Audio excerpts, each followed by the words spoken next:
Well, baby, I'm on it with a bottle of wine and an old dirt road. Are you ready to go? Hey, thanks everybody for joining us today. Live Music Nation podcast. I'm your host, Jake Gill. Today we're with Jamie Mack from the Goss Opera House. Jamie, how are you? I'm great. Good, good. Where are you guys located?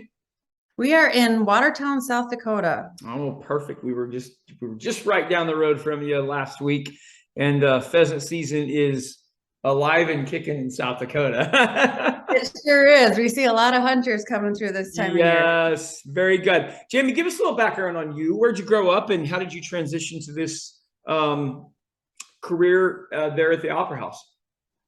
Sure. I grew up right here in small town, South Dakota, about an hour north of where I am now. Basically, I've loved theater, music, all those things my whole life. I ended up going kind of a different route career-wise for quite a while. Have a bachelor's in communications, just kind of your basic thing. I was a manager for an audiology clinic. Well, baby, I'm on it with a bottle of wine and an old dirt road. Are you ready to go? The history of the Goss is kind of a long sordid story, from being closed, open, and closed and open. And they did a renovation. They reopened 2 years ago, and I've always loved the Goss, everything that it has, the history of it, and then all the potential it has for the future. And it just worked out that I applied, and it worked out. Oh, very good, very good. So tell us a little bit about theater. Where did it start, and talk about that progression to where you're at today? Sure, absolutely. The Goss building was built in 1889, and so it's been right here in Watertown for over 130 years. It's gone through a lot of different versions of itself. At the time, there was 2 other opera houses in town, and we're the only one that's still standing. It's been a community center. It's been an opera house. It's been lots of different versions, but in the early 2000s, it had really, the wear and tear of all the years has taken a toll, and the building wasn't really safe, to be honest. And so the people that owned it at that time just decided to close the doors. And there was a local group, a guy in town who just said, nope, I don't want to do that. Let's start a crowdfunding thing. We all paid money so we could buy a brick. A nonprofit was formed. We did a capital campaign. They raised $5.5 million to renovate this building and get it up to where it is now. We have a new roof. We have a new HVAC system. We have a state-of-the-art sound system, lighting, all of that. You know, our building is unique because we're not that traditional nonprofit entertainment venue. We have retail stores, we have a restaurant, we have office space, but then we have an opera hall and many other rentable rooms right here too. So we're kind of a unicorn as far as it's, event venues go. Yeah, no, absolutely. Give us an idea of some of the events that you've had there in the past couple of years. Yes. As you can imagine, we opened in the fall of 2020. So trying to open in the middle of COVID was horrible. But since we've kind of just really, our wheels are starting to turn now. We're starting to get places. We've had, we do symphonies, we do a concert season every year, but we're not just that. We're just not just the stuffy white collar symphonies. We have country, we have rock, we have theater. We've gotten to do all kinds of things, but we also are rentable for private events, conferences, weddings, you name it. I mean, we got to have Little Texas here. We've had Killer Queen, which was a big time Queen cover band, all kinds of Soul Asylum. We've had some really fun ones here. Very cool. Yeah, absolutely. So let's talk about that $5 million that you guys raised. Watertown's not a huge town.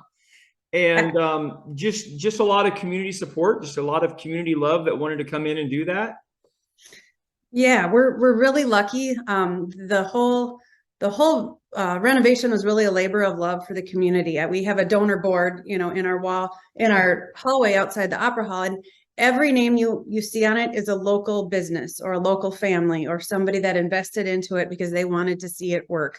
They wanted to see this building stay alive, and we are right in the heart of downtown Watertown. And since our renovation, downtown Watertown is really flourishing.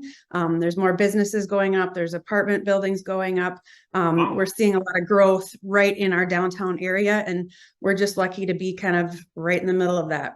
Yeah, no, that's spectacular. What is it about live performance and community that necessity. Like you said, you opened up right in the middle of COVID.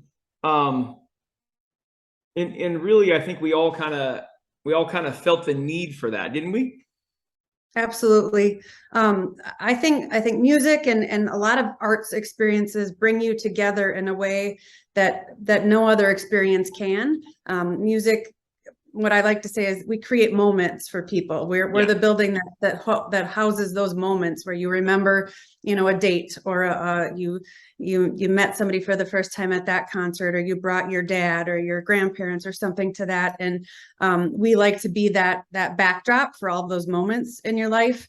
The thing that's nice about Watertown is not nice, but it's if we want to experience live entertainment of a certain caliber, we have to drive quite a ways, a Sioux Falls or Fargo or probably Minneapolis, St. Paul. Yeah.